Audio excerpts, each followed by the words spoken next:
అమృత. అక్కడ విగ్రహాలు ఉన్నాయన్న సంగతి తెలిస్తే మాతో ఒక్క మాటైనా చెప్పకుండా నువ్వు ఎందుకెళ్ళావు?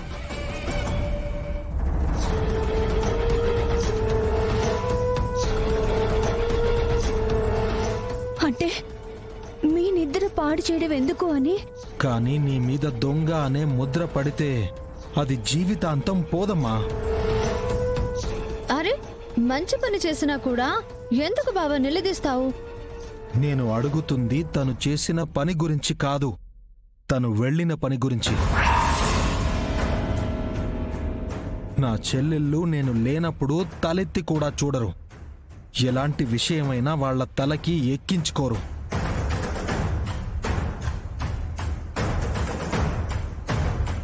అలాంటిది ఒక్క మాట నాతో చెప్పకుండా తన పక్కనే పడుకున్న చెల్లెళ్ళకు కూడా అనుమానం రాకుండా తను ఎందుకు వెళ్ళింది? ఏంటి బావా, నీ చెల్లెల్ని అనుమానిస్తున్నావా? అనుమానం కాదు, అవసరం ఏంటో తెలుసుకోవాలి. చెప్పమృత, నువ్వు మంచి పని చేశావని ఊర్లో అందరూ మెచ్చుకున్నారు. ఇక్కడ నిజం దాచేసి అన్నయ్య మనసు నొచ్చుకునేలా చేయొద్దు.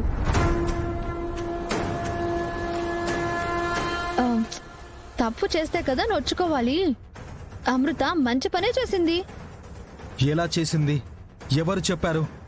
అదే కదా నేను అడుగుతున్నా. నాకు సమాధానం రావట్లేదు.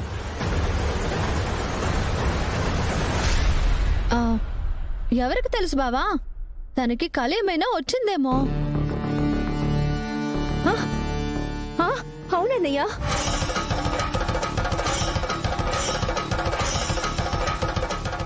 నాకు కళలు ఎక్కువగా వస్తుంటాయి కదన్నయ్యా.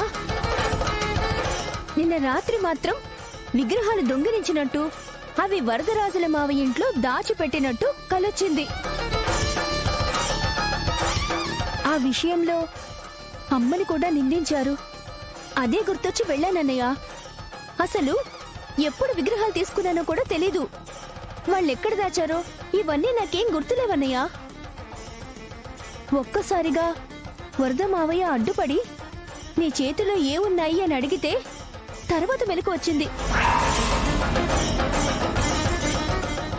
అప్పటికి నేనేం మాట్లాడలేకపోయాను. ఇప్పుడు శివ వదిన కళ అని చెప్పగానే అంతా గుర్తొచ్చిందన్నయ్య.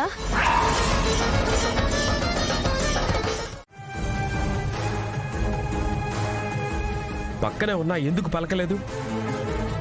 సంపాలనుకున్నదేమో. ఏం నాగవల్లి, కళ్ళు కనపడట్లేదు కదా అని ఇదే అవకాశంగా తీసుకొని మా నాన్నని చంపాలని చూస్తావా? లేదు బావా, మావయ్యకి అటు వెళ్ళొద్దని నేనే చెప్పాను. అమ్మో అమ్మో అమ్మో అమ్మో అమ్మో, ఎన్ని అబద్ధాలు! గట్టు మీద నుంచి తోసుండదు కాకుండా బొక్క ఇస్తుండావా? ఇదిగో, మా అన్ననేమన్నా చేసి ఉండవనుకో ప్రాణాలతో ఉండవు చెప్తున్నా. ఏం జరిగిందో నాన్ననే అడిగితే తెలుస్తుంది కదా. ఇటుగా వస్తున్నాను అబ్బోడా, ఎవరో నన్ను ఇట్టే తోసినట్టు అయిపోయింది.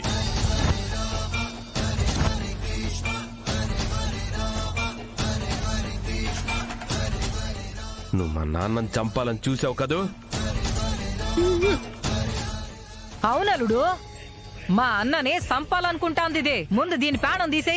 మా అన్నయ్య నీకు ప్రాణభిక్ష పెట్టాడు, నువ్వు బతికి బట్ట కట్టావు. అప్పుడే మర్చిపోయావా పిన్ని? నోరు మూసుకో. మా నాన్న విషయంలో తప్పు చేసిందే కాక మా అత్తను అంటావా? ఎంత ధైర్యమే నీకు? ఆగు బావా, ఊరు కాని ఊర్లోకి అడుగు పెట్టి నా మీదే చాడీలు చెప్తుంది. తనకెంత ధైర్యం ఉండాలి?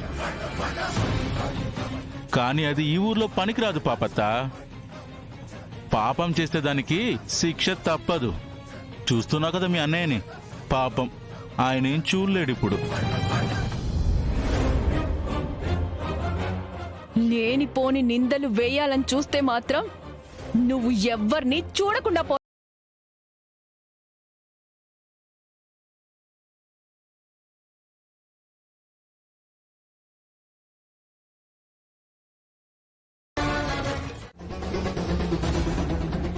నువ్వా వదినా? ఏ, మీ అన్నయ్య అనుకుని కంగారు పడ్డావా? కంగారు కాదు, గుండె ఆగిపోయేలా ఉందొదినా. ఎందుకు అంతలా భయపడుతున్నావు? చిన్నప్పటి నుండి అమ్మా నాన్న తానే అయి పెంచాడన్నయ్య. ఏ కష్టం రాకుండా కట్టికి రెప్పలా చూసుకున్నాడు వదినా. ఇప్పుడు మా అన్నయ్యకి చెప్పకుండా తప్పు చేస్తున్నానేమో అనిపిస్తుంది. ప్రేమించడం తప్పు కాదు అమృత, కానీ ఇలా రాత్రికి రాత్రి నువ్వు బయటికి వెళ్ళడం, మీ అన్నయ్యకి తెలియకుండా ఎవరినైనా కలవడం తప్పు అమృత. దీన్నే తప్పు అంటే వీర్రాజుబాబు నా మెళ్ళో 3 ముళ్ళు వేశాడు. అదెంత పెద్ద తప్పో వదినకి చెప్పినా క్షమించదు.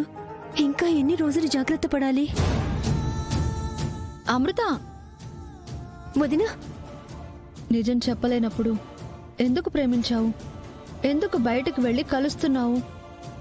మీ అన్నయ్యకి మీ మీద ప్రేమ ఉండి ఏమీ అనలేకపోయాడు, కానీ మీ అన్నయ్య మనసైతే కాలిపోయినట్టు అనిపిస్తోంది.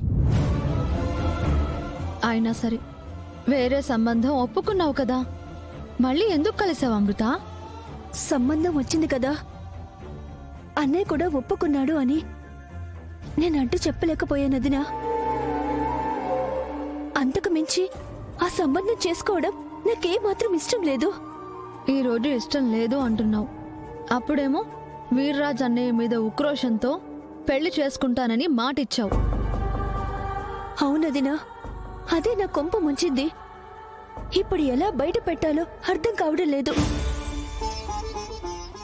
ఏంటి బయట పెట్టేది? అదే వదినా, మేము ప్రేమించుకుంటున్నామని ఎలా బయట పెట్టాలో తెలియటం లేదు.